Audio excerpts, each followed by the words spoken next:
First things first, rest in peace, AP exams.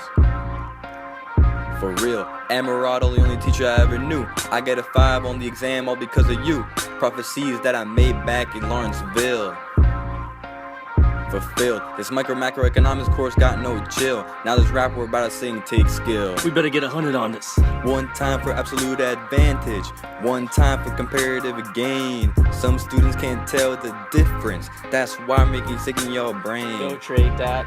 If you want to produce more, Go trade that. if you want to produce more, Go trade that. If you want to produce more, Go trade that. If you want to produce more.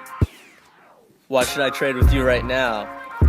What should I produce or trade? Searching through my memory, I couldn't find one. We haven't been through this in a while. Last night I couldn't maximize output. It made me so frustrated, I swear to God. It's made me call Emma up and say, hey, what's good? Teach me one more time and it'll stay for good. One time for absolute advantage, one time for comparative gain. Some students can't tell the difference. That's why I'm making sick in your brain. Go trade that.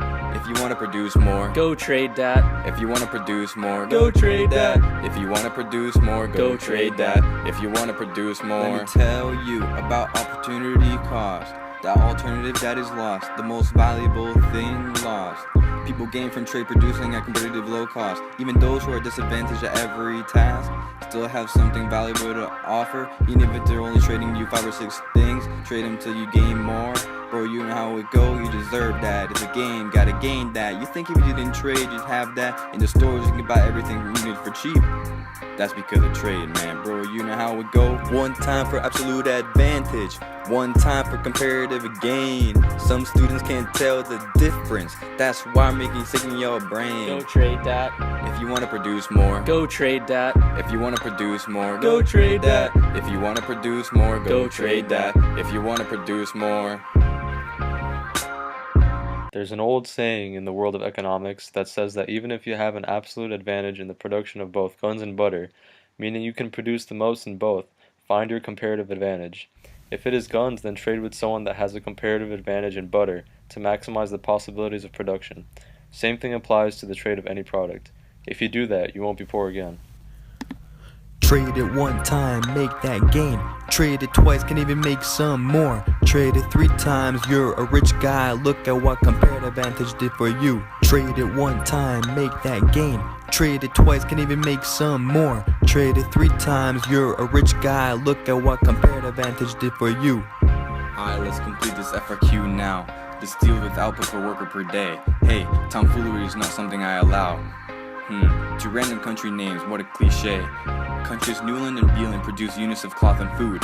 Newland can produce either 10 units of cloth or 2 units of food, while Beeland can produce 10 units of cloth or 1 unit of food. This is because they're each using equal amounts of resources. As we can conclude, neither country has the absolute advantage in cloth production, but Newland has the absolute advantage in food production. To calculate the opportunity cost of producing a unit of something, you must first figure out if this is an input or an output question.